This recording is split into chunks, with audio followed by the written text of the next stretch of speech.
10 € offerts et votre premier dépôt doublé avec le lien en description. Les amis, bienvenue. J'espère que vous allez tous très bien, que vous passez un très bon début de week-end. J'espère que tout le monde a bien dormi. On se retrouve bien sûr pour parler du match dont on n'a pas pu parler hier, parce qu'il est allé en prolongation, parce qu'il n'y avait pas le temps avant ce France-Portugal. Et pourtant, Espagne-Allemagne, la victoire 2-1 des Espagnols grâce à ce but à la 120e, 119e minute de Mikel Merino qui sort donc le pays hôte en quart de finale, le dernier match de la carrière professionnelle de Toni Kroos.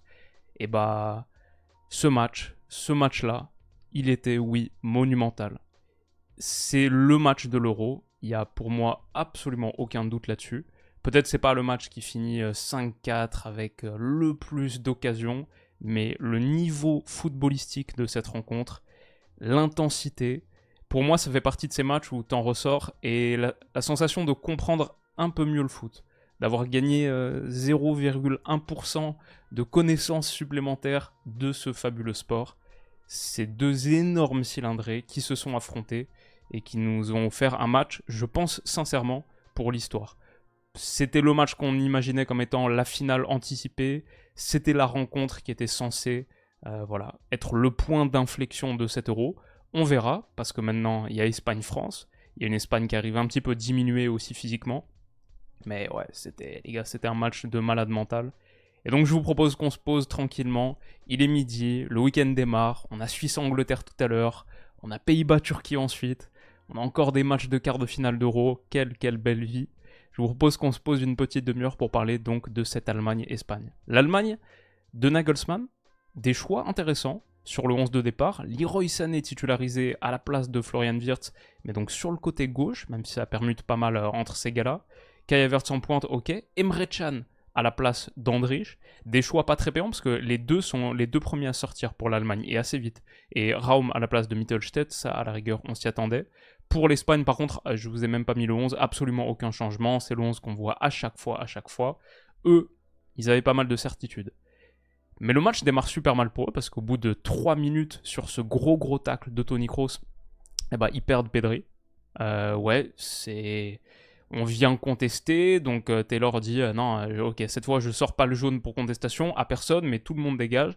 Toni Kroos peut s'estimer vachement heureux de ne pas être averti parce que sa faute, plus le fait de venir tout de suite auprès de l'arbitre, et c'est une grosse faute. Apparemment, on parle d'une torsion du ligament interne du genou gauche pour Pedri. On voit, il est venu ici. Ça, c'est après la mi-temps. Il revient avec ce gros strap et il marche difficilement. En toute vraisemblance, il est forfait pour le match contre les Bleus et même peut-être un petit peu plus loin, malheureusement pour les supporters catalans dans les commentaires. J'ai peur que ce soit un peu sérieux, le pauvre Pedri qui a vraiment des gros soucis de blessure. Et ça change quand même pas mal de choses pour cette Espagne. Alors, la bonne chose pour eux, c'est que Dani Olmo qui entre est l'homme de la partie, a fait une extraordinaire entrée, surtout après un petit temps de rodage, d'adaptation. Mais ouais, un but, une passe D pour lui, magnifique Dani Olmo. Ce qui m'intéresse beaucoup dans ce match, la raison pour laquelle je dis c'est un match où tu sors en comprenant un peu mieux le foot, c'est que deux équipes très avancées dans leur projet de jeu, et pourtant, c'est un peu l'inverse de leur tradition historique. Alors on voit l'Espagne sur la contre-pression être toujours aussi agressive, forte, mais à la récupération, il y a tellement de verticalité. Lamine Yamal, projection, ici encore une fois, Dani Olmo a tout de suite trouvé, et il y a une énorme faute de Rudiger qui prend un jaune là-dessus, mais voilà, dès son entrée, ça fait à peine 10 minutes, Olmo a provoqué quelque chose de très dangereux, il est averti, mais voilà, ça, est-ce que ça ressemble vraiment à l'Espagne qu'on voit depuis quelques années maintenant ?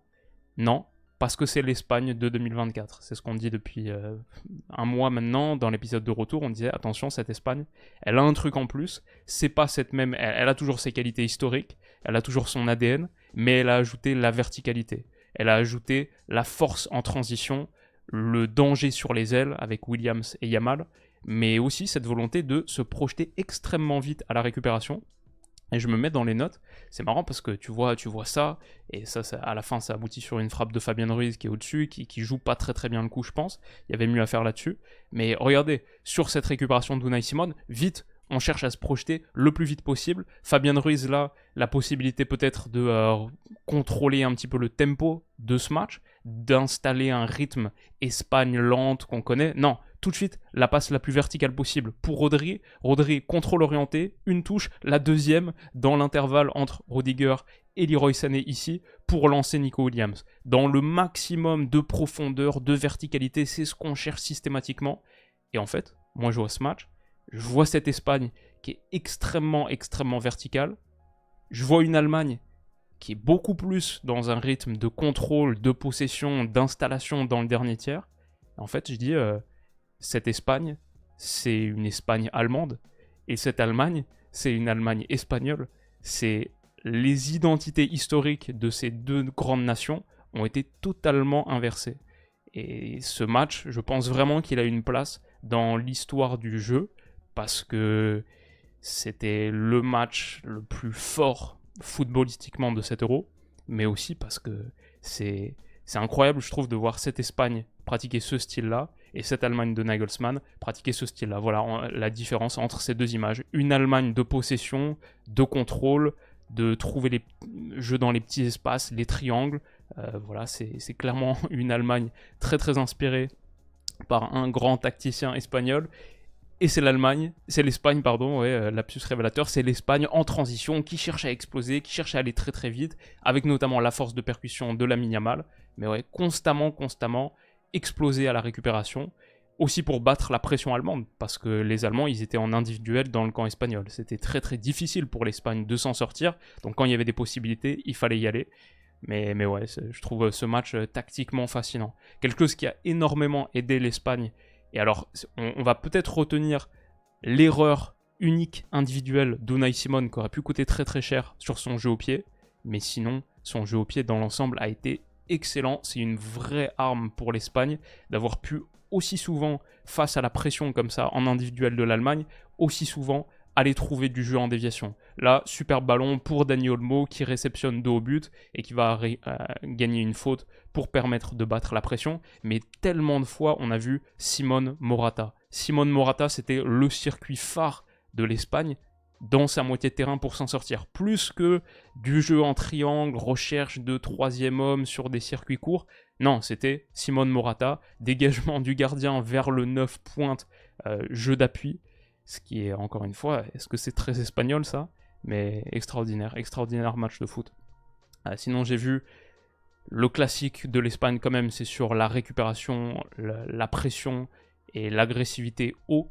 Rodri a fait un match, je pense qu'on a les statistiques, d'ailleurs j'ai pas montré, mais ça finit 23 tirs à 18, donc ouais c'est allé en 120 minutes, mais quand même 41 tentatives cumulées des deux côtés. Et sur le nombre de tacles, pour moi Rodri a fait un match immense, il finit avec 7 tacles remportés, mais juste dans l'ensemble, son activité, ce gars-là c'est un sacré footballeur, il est immense.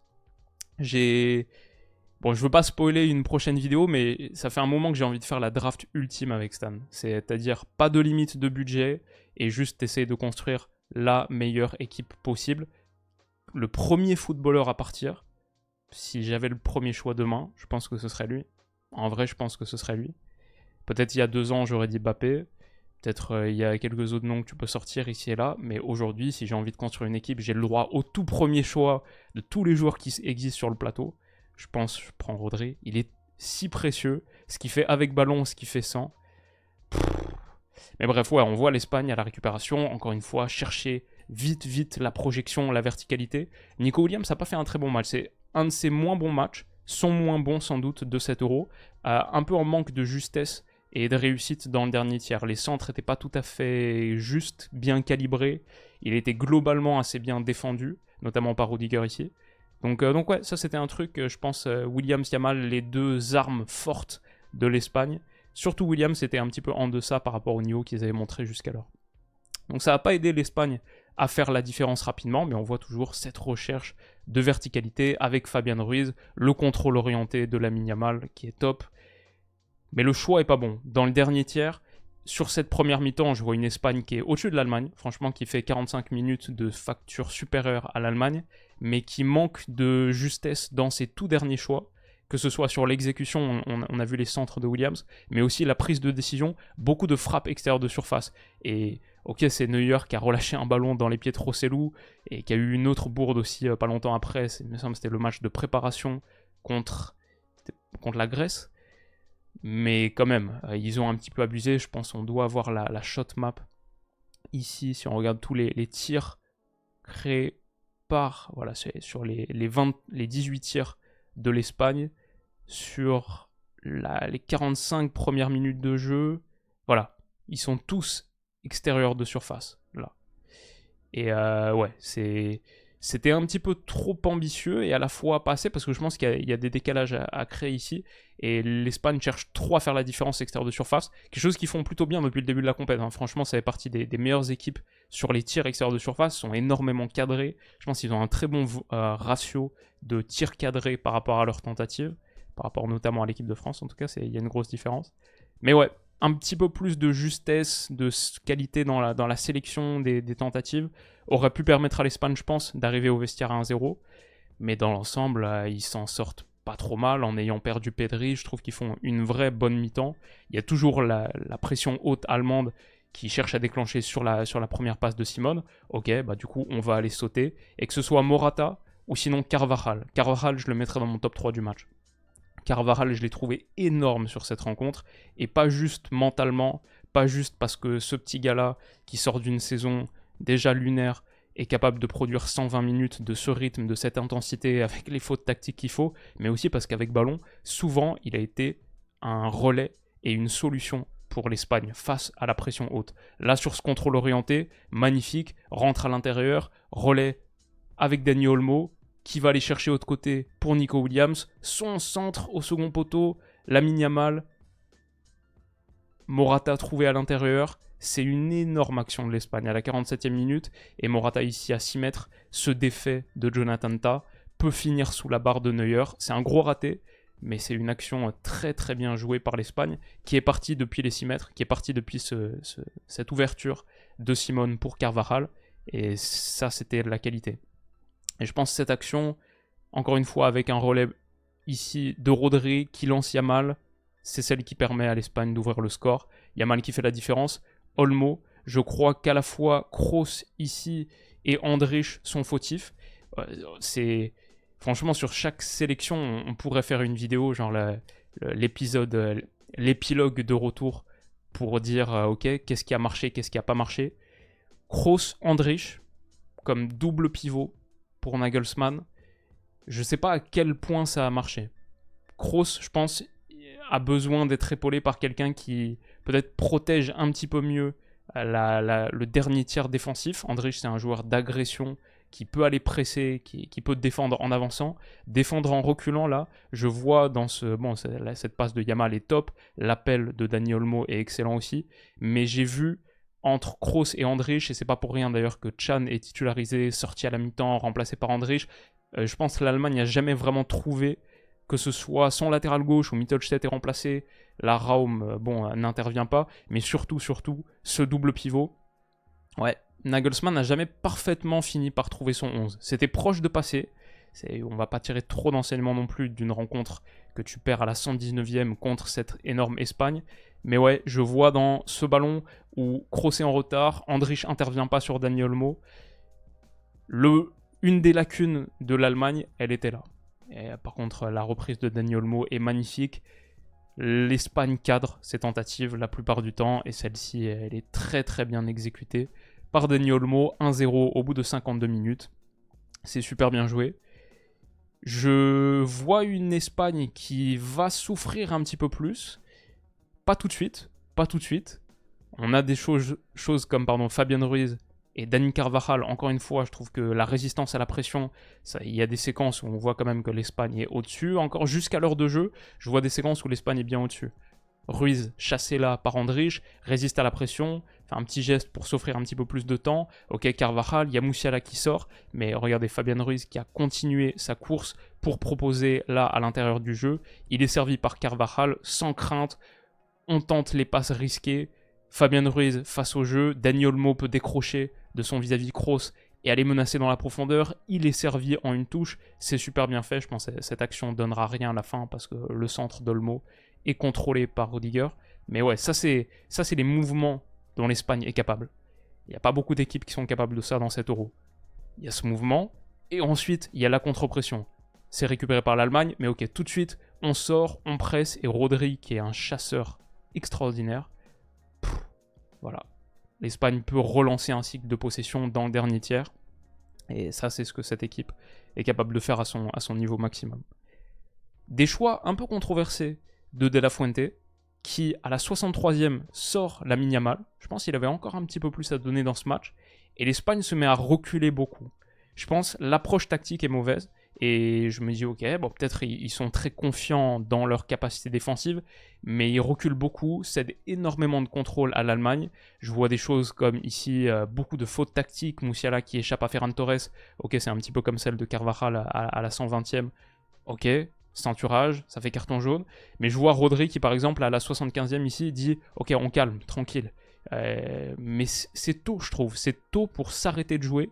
Et j'ai vu une Espagne qui a vraiment arrêté de jouer. Quand je regarde, par exemple, pareil, sur les tirs, avant le but, jusqu'au premier but, là, à la 55e, l'Espagne est 10 tirs à 5.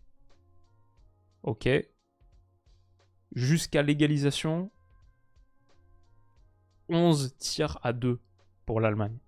Le rapport de force s'inverse totalement. Ouais. Le but de l'égalisation, c'est le 10e tir. 10 tirs à 1 sur cette période, jusqu'au but de l'égalisation de Wirtz. Ouais, 10 tirs à 1 sur la dernière demi-heure du match.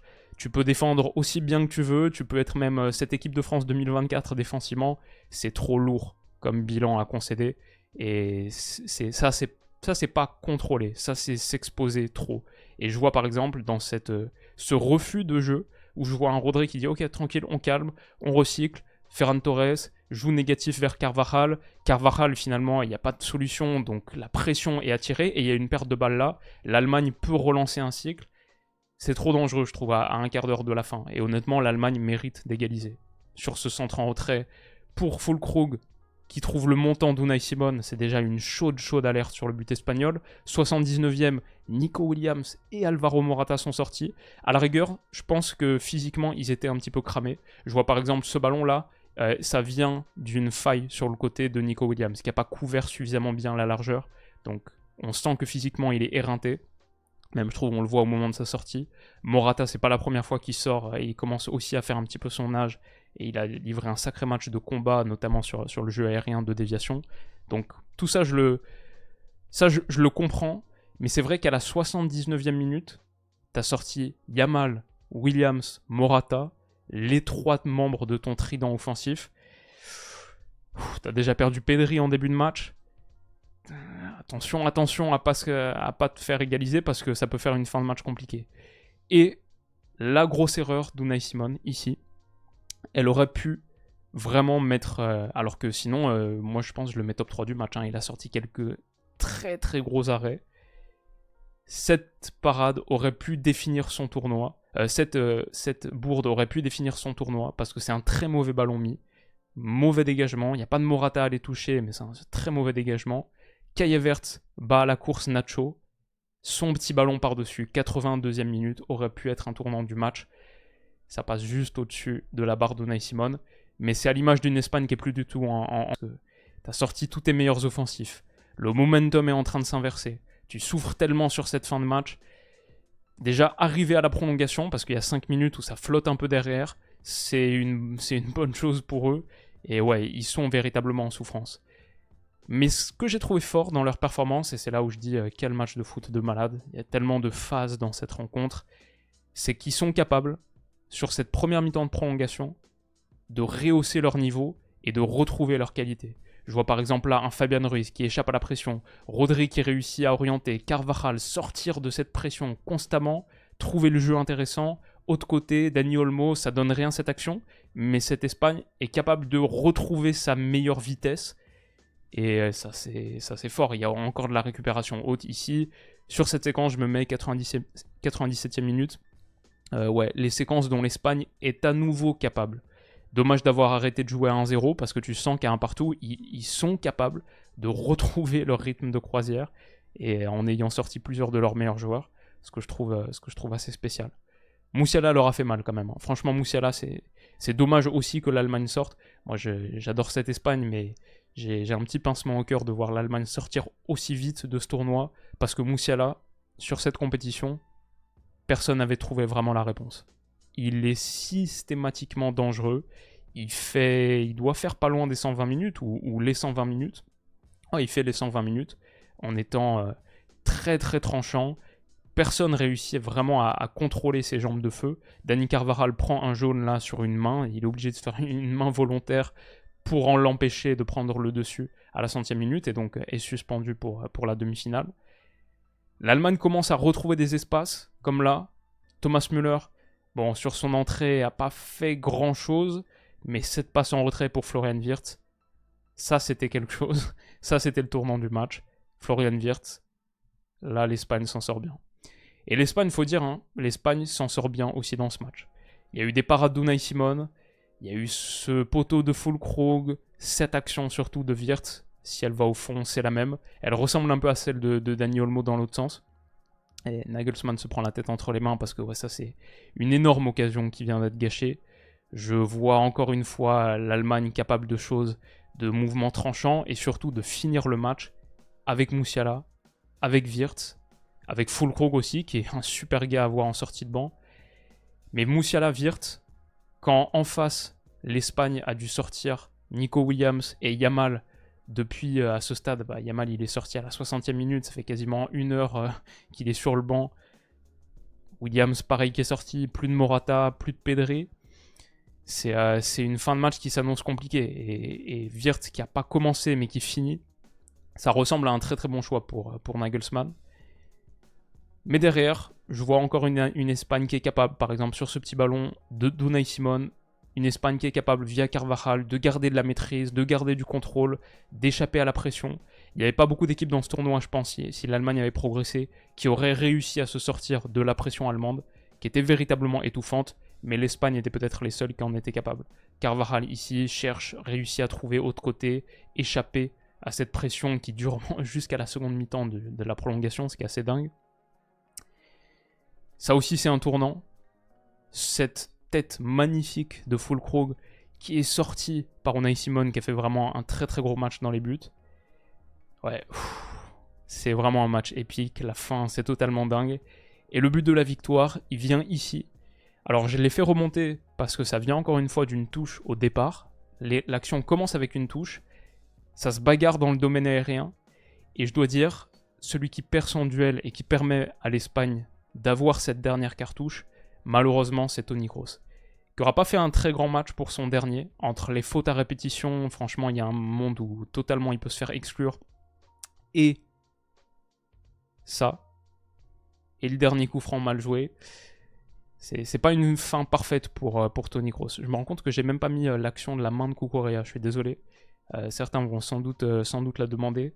Donc je le dis ici, je sais pas si j'ai l'image, j'ai pas l'image sous la main, mais la main de Cucurella, c'est logique qu'elle soit pas donnée hors jeu, qu'elle soit pas donnée main penalty, parce que le bras est totalement déplié vers le bas, elle est pas dans une position jugée non naturelle, elle va vers le corps, on voit même que Carvajal est en train de mettre l'autre bras derrière son corps pour pas faire main. Et c'est les règles de l'UEFA qui ont été rappelées même avant le début de la compétition. On peut argumenter de si c'est logique, oui ou non, si ça devrait être la règle. Mais par contre, la règle a été appliquée avec cohérence. Et c'est pour ça même que Taylor n'a pas du tout été appelé pour la VAR. Désolé de faire ce petit... désolé les gars, j'ai pas mis la bonne image ici. Mais ouais, c'était important de parler de cette main parce que forcément ça va faire un petit peu débat. Honnêtement, je trouve que, ouais, il n'y a pas grand chose à dire là-dessus. Par contre, quelque chose à dire, c'est que sur cette action, encore une fois, Carvajal va réussir à trouver, on joue la 119e minute. Ce gars a une énergie que je trouve phénoménale. Encore une fois, ce gars va aller trouver le renversement juste pour Cucurella. Le bloc allemand est un poil déséquilibré. Dani Olmo, dans son fauteuil, demi-espace, après avoir marqué, va mettre ce ballon parfait pour Mikel Merino, qui fait la course tranchante dans le dos de Rudiger, qui est battu. Sa tête est magnifique, magnifique. Il est en déséquilibre, elle arrive de derrière, il doit se tordre. Mais il bat Neuer, 119e minute. L'Espagne de Mikel Merino vient de prendre l'avantage dans ce match. L'Allemagne va être éliminée, sortir de son tournoi. Les pauvres, j'ai de la peine pour eux parce que franchement, ils méritent d'aller plus loin. C'est un peu injuste que le quart de finale ce soit Espagne-Allemagne. À ce stade, de ce qu'on voit, oui, ça aurait dû être la finale. Et Merino célèbre, ça j'ai vu, comme son papa a célébré, je crois 30 ans plus tôt, dans ce même stade à Stuttgart, un but avec l'Espagne. Je crois que j'ai l'histoire ici. Après son but avec l'Espagne contre l'Allemagne, refait la même célébration que son père, Ángel Miguel Merino, buteur en 91 avec Osasuna en Coupe d'Europe. Ok, donc c'est pas avec l'Espagne, c'est avec Osasuna, dans ce même stade à Stuttgart et avec le même commentateur. Donc ça c'est Miguel Merino. Et ça c'est le papa. C'est beau. Magnifique. Pour la famille Merino. Quel moment extraordinaire. Et ouais, l'Espagne le fait. Sans avoir été totalement en contrôle, parce que 123e minute, il y a cette tête de Füllkrug. Si elle rentre, c'est pareil. Simone est battue. C'est aussi pour montrer que l'Allemagne était à rien. C'est un match qui se joue à rien, qui se joue à des micro-détails. Füllkrug servi de la tête comme ça, à 8-9 mètres. C'est ce que tu as envie de générer comme action quand t'es l'Allemagne. Simone, voilà, il est totalement planté. S'il est battu, c'est la même chose. 125e minute, Carvajal doit prendre un carton rouge parce que Musiala continue de lui mettre une misère. Musiala, voilà, personne n'a trouvé la réponse dans 7 euros, bah, c'est encore visible là. Il prend son carton rouge, mais j'adore l'image. Bah ouais, quoi, de toute manière, je suis déjà suspendu. Voilà, ça change rien. J'ai fait ce qu'il fallait faire. Quelle légende. Il y a donc un dernier, on voit tout le monde est mort. Tout le monde est mort. L'Espagne aura laissé des forces dans ce match. Entre la blessure de Pedri, les coups que tout le monde a pris, même un Fabian Ruiz que j'ai vu toucher, les suspensions, Carvajal, le Normand, il y en a un troisième je crois. Ouais, c'est... On va faire la preview de France-Espagne, mais c'est vraiment une Espagne qui arrive diminuée. On pourrait en profiter en ayant joué 120 minutes aussi, 120 minutes à cette intensité. Le dernier ballon de la carrière de Toni Kroos, le voilà. Et c'est un coup franc malheureusement pour l'Allemagne, un poil trop long. Unai Simon s'en saisit. L'Espagne remporte ce quart de finale. Explosion à Stuttgart. Ils l'ont fait. J'ai de la peine pour l'Allemagne, franchement, qui méritait mieux.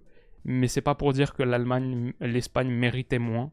C'est juste un énorme match de foot qu'on a eu la chance et le privilège de voir. C'était une rencontre extraordinaire. Pour moi, un de mes matchs de 2024, un de mes matchs de 2023-2024.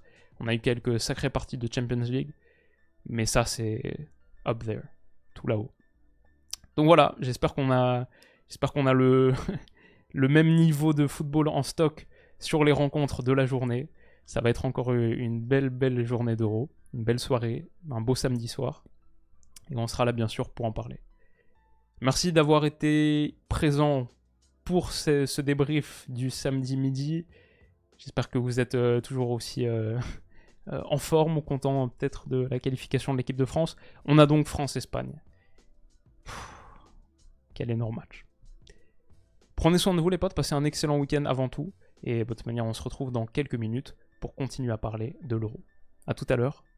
Bisous.